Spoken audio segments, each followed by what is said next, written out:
Hey everyone. Hello. So we are here tonight to do a little bit of a video blog on communication Mm-hmm. because it's a very real issue for all of us in our individual lives and in our Always. relationships, Mm-hmm. right? Totally. So I think the thing about communication is that we often forget that communication also includes listening. And a very real practice of mindful communication is active listening. Mm-hmm. And listening, and we've done a couple of live streams where we've mentioned this. Um, Sorry, what were you saying? I wasn't listening. exactly. I mean, how often does this happen where you walk into a room and you talk to someone and their response is, I'm sorry, what? Mm-hmm. Or, but the thing about communication also is that we have to take responsibility for our delivery as well. For example, if I walk into a room and my lovely husband is doing some work and he's on his computer or he's reading a book or he's whatever he might be doing, and I walk in and my self-centeredness is in full swing, so I walk in and I immediately start talking because what could be more important than what I have to say the moment I walk into a room, right? Right. So what happens? I walk in and I say, oh, and blah, blah, blah, blah, and did you know about this? And I told you about this. And he is engaged with his work, so he says, yes, uh-huh, okay, yeah. And then I walk out of the room. And then 3 days later, I'm like, don't you remember when I said this, this, this, and this? And he's like, you never told me that. And here I am, and now I'm all offended and I'm pissed off because I know that I told him that, but I told him that when he was busy, and I told him that when he was engaging with something else, and we didn't have a mindful dialogue about it. How often does that shit happen? All the time. Right? All the time. You think about how many mishaps, even just at work, Oh, come here. you could overcome. Corgi. Hey, Corgi. Corgi wants to play.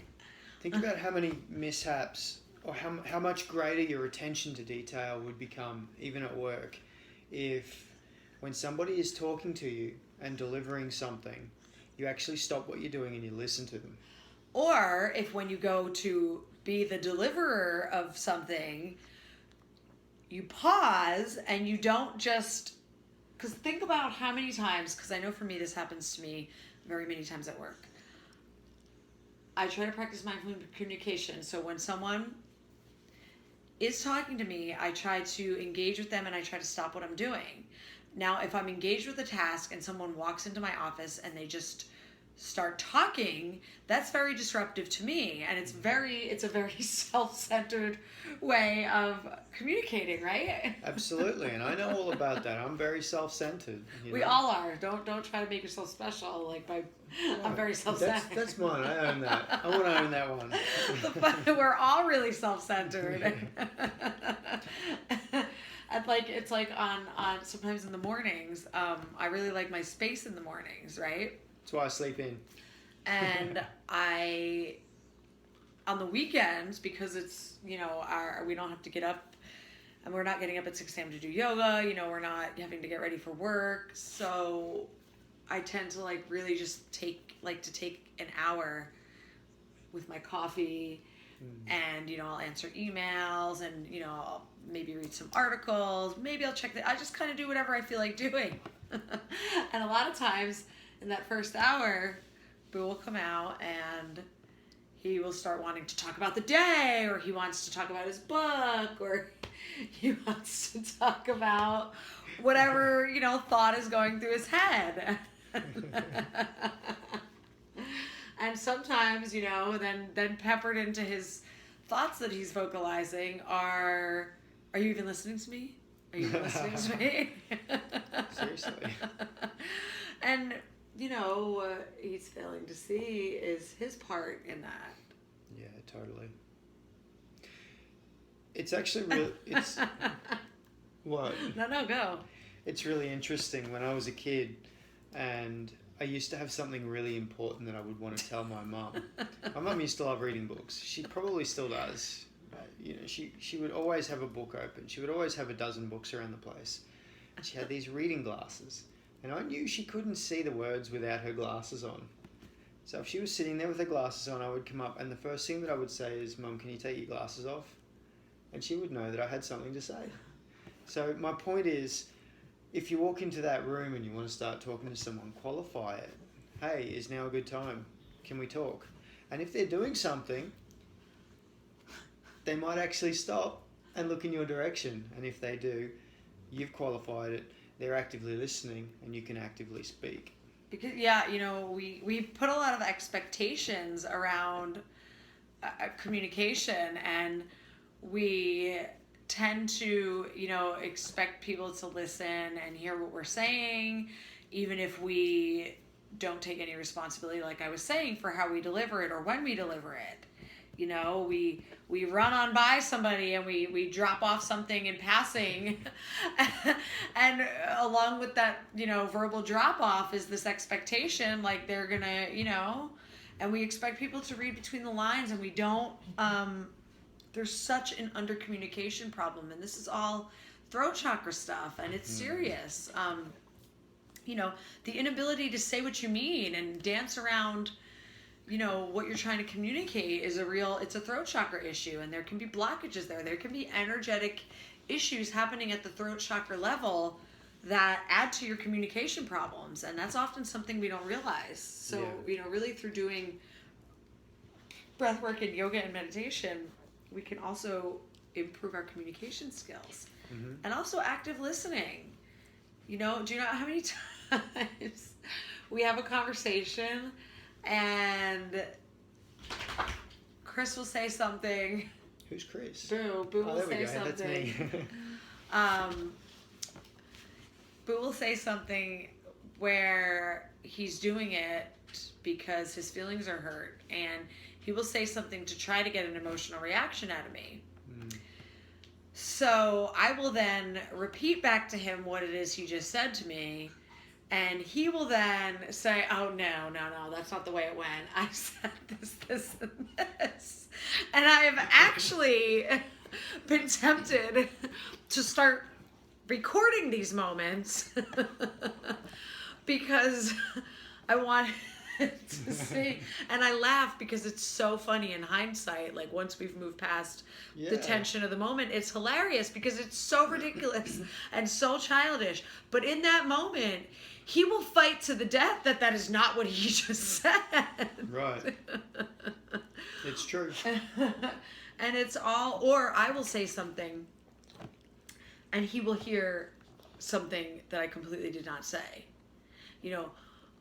And a big part of communication is, especially mindful communication, is speaking with I statements and talking about how we feel instead of going on the offensive and immediately being like, you do this and you do that and you. Because think about it. If someone's coming at you, you, and what you do, you don't want to hear that shit. I don't want to hear that shit.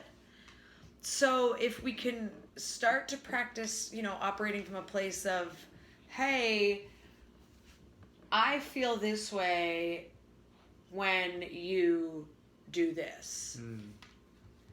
So when you twist around my words, I feel invalidated, like you don't hear what I'm saying.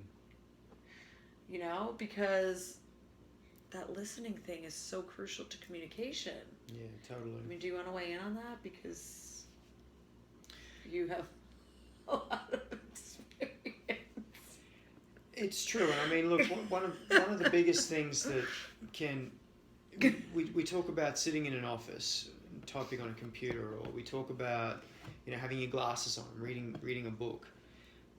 But one of the more powerful things that we can have that will cause us not to listen, not to be able to dial into a conversation as it is our emotional state, like Lindsay just said. If I'm caught up in some emotional reaction and I forgot to breathe, who does that? I'm not hearing what she's saying as she's saying it. No, he's hearing some story Yeah. that's not even real. It's coming in through my sensory organs, and I'm pushing it through dozens of filters. And those filters, some of them have been there for a long time, and some of them have quite a lot of darkness attached to them. So it's like filtering, the purity of what Lindsay is saying through a mire of tar and muck. And then by the time I get it, I'm hearing rah, rah, rah, and I'm like, why are you attacking me right now? Yeah, and when that's not even happening, over like me saying, "Can you take the trash out?" It's like I say, "Can you take the trash out?" She doesn't have to ask me to take the trash out. No, I don't have to take him to ask him to take the trash out. But like I say one simple thing, like, can every pair of shoes you own not be by the front door? And instead of him hearing, "Can every pair of shoes you own not live by the front door?" He filters it through all this fucking crazy nonsense, and it doesn't matter that I'm standing there screaming, "Boo, you're my only choice and I love you madly." All he's hearing is, "You've got too many shoes and I want a guy that's only got one pair of shoes." where does that even come from? It's got no basis in reality. So do you guys see how we can really, twist, okay, for me, a good example, right? I'm a writer. So one of the hardest things, and it's gotten easier the longer I've been writing, one of the hardest things when I first started writing for Elephant was like I would get a response back on some of my articles where it wasn't a rejection. It would simply be editorial critique where they would say, okay, maybe frame it this way. We love the idea. Frame it this way. Maybe if you do this, it makes it more relatable to more people. And I would really, and this is when I was practicing meditation and I was newer on my path, and I would really have to pause because my mind wanted to start hearing, "You suck and they hate your article and oh my God, why bother? Just quit now. Don't even write. Oh my God, look, they hate you, they hate you, they hate you."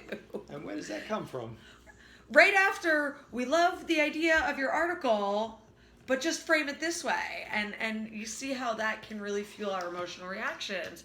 Because if we're not prepared to deal with that response, we shut down. Mm-hmm. And what happens when we shut down? We really don't hear. We don't hear a thing. So here's the thing. It's like that video I made. I think it was one of the lives that I did.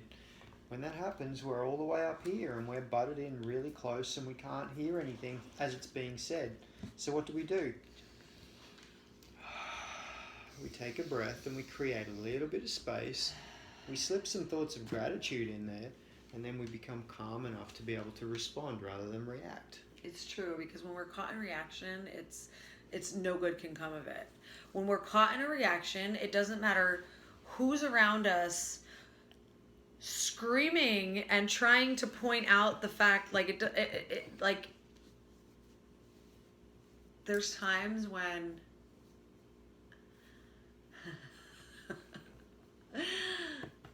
it's like I feel like I'm talking to a wall, right? Because she does sometimes. Because I'm trying to express that, there's no problem, or there's no drama, or I'm not upset. And his perception of my response, do you want to, about your process there? It's... I jump out of my lane into Lindsay's lane and I start telling Lindsay what she's feeling, and And then it doesn't matter what I say about what I'm feeling. Coming from a place where I don't even know what I'm feeling accurately. If I don't know what I'm accurately feeling, how can I be gauging what somebody else is feeling with any accuracy? And then he's basing his whole response on what he thinks I'm feeling. Right on. If I don't know what I'm thinking, how do I know what she's thinking? If I don't know what I'm feeling, how in the hell am I going to know what she's feeling? It's the second I think I know what she's feeling or thinking, and I can't even get a clear grasp on my own thoughts or feelings, that's a red flag to me. I need to step the hell back. And no mindful communication can happen in that space. It can't. Because in that space, it just becomes reactions feeding off reactions, off reactions, and then it's like... So at that stage, it's just going to spiral downwards until we have this big blow up. And we don't get those big blow-ups anymore. No, we don't. You know, we still have, we're a human couple. We still have our moments. And they're becoming fewer, but those moments are learning curves for us. Mm-hmm. And we use them as a place of empowerment in our relationship. So we use them to step upon. Instead of carrying around these giant rocks that are weights, we place those at our feet and we climb up on them these days. Yeah, right. And that's why we have such an empowered relationship, because that's the way we choose to handle our problems. We use them as stepping stones. Right. Well, and we can even do that with, so in exercise you can practice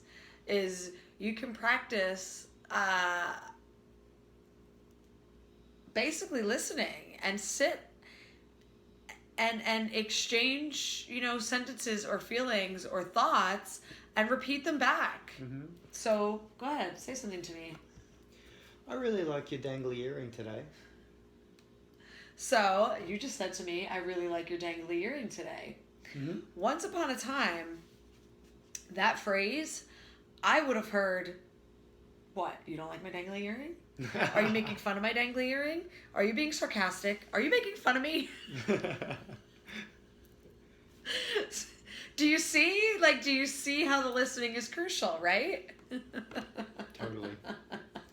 If I say, Boo, what would you like for dinner tonight? I really don't feel like cooking, but I'd like you to decide what to eat. All right, so right there, all I'm traditionally hearing is, you don't mean enough to me for me to cook for you. You could cook every single night of the week, and the one night that it's my turn to cook, I don't want to cook. And it's because you don't mean enough to me for me to get my ass in the kitchen and cook you a nice meal. So order some takeout, please, and you do it, because I don't even want to do that. You know? That's what I would have heard. And what he doesn't realize, it has nothing to do with him. There's that self-centeredness again. It's all about me. It just has to do with I'm lazy and I don't want to cook. I'm not lazy. It's just I'm tired, and we have our kitchen is really challenging to cook in, and so he takes it personally. Yeah. Right? But do you hear I didn't say that?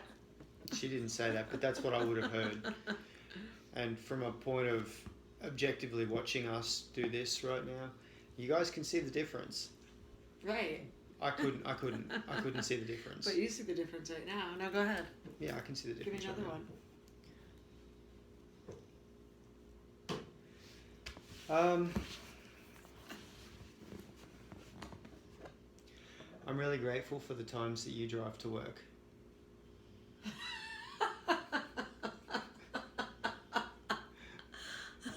Now, you see, I just heard you say, I'm really grateful for the times you drive to work. And what I heard underneath that is that every morning I say, do you want me to drive? And you say, no, I'm going to drive. But that you really have a closet resentment about the fact that you volunteer to drive to work every morning. No, I actually don't. So what I would do is I would pause and I would ask myself, is this really what's happening? And I would probably now ask you, what do you mean by that? Because I'm not sure how to take his statement. Yeah, so use that as a point. If you're in doubt, ask, don't assume. I'm very much one of those people that I ask him a lot. I'm not sure what you mean by that, because Boo likes to speak very ambiguously. He likes to make these really ambiguous statements that are very free form. No, I don't like to. It's just the way that I speak. It was very possibly a survival mechanism from when I was younger that's just carried over. I have no idea where it's come from. And I'm very let's get to the point, just say what you mean. Actually, I do. I know exactly where it's come from. See? Survival mechanism.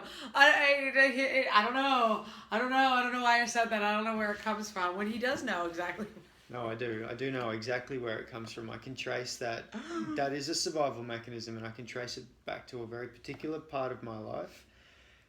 Instead of me being direct with my communication, I tend to do this. And I'm aware of that, and I'm practicing to be more direct with what I want to say. See, he's very used to being able to talk circles around people, and I'm really good at it. You think he doesn't get away with that with me? Jack Sparrow learnt from me. We were coming out of Mesa Verde in Colorado one Sheesh. day, and we were having this argument because I basically told him he was ruining our trip because he was being a big sook about his bruised rib. Broken rib. Okay, broken rib.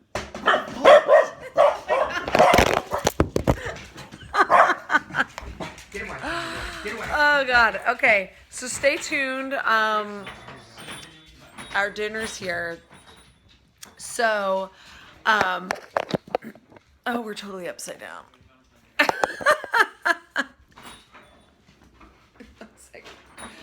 So I'm gonna leave you guys with this. So we were having this argument, and he was doing this thing where he talked circles around me, and basically by the end of it, I was so frustrated because I didn't even know the original point, because that's what he does. It's like a confusion tactic. Mm-hmm. But that's not good communication. That's not mindful communication, and that kind of communication is not conducive to being in a relationship. It's not cute or clever. And the thing is, as soon as she drew it to my attention, I took a couple of minutes, I sat with it, I breathed through it, and then I owned it, and we got past it. And, the rest of the trip was great. But just to backtrack a little bit, I had a broken rib and we were up at like 12,000 feet, and I was really struggling, and she was being a slave driver. So that's why we got into an argument. He was doing that thing that men do, when they're injured. It's so much worse than... It's like man flu, okay? The broken rib is the equivalent of like labor pains in their mind. When you're at altitude and you're trying to breathe with a cracked rib, it's troubling. Anyways, we're going to go eat dinner. Did you have anything else to say? I love you. I love you too. So I highly encourage you guys to practice mindful communication, practice mindful listening, throat chakra meditation. I have a really great article on the throat chakra. I'll share in the link to this blog, and we'll see you guys soon. Just quickly, you want to know what one of the most basic throat-based meditations you can do is? Humming. Even more basic than that. What goes through your throat? Air. Breathing. Breathing. Just breathe. Just breathe. Just breathe. Breathe and listen. When we breathe, it calms us down, it anchors us, it centers us. Mm-hmm. The breath is a meditation. Follow the breath. It's there from the time you're born until the time you're not born. Dead. It's your anchor. It's your anchor. It's the only point of reference you need. Yeah. So, have fun. Approach yourself with kindness. Love yourself. And practice listening and communicating clearly and mindfully. Very powerful. Much love.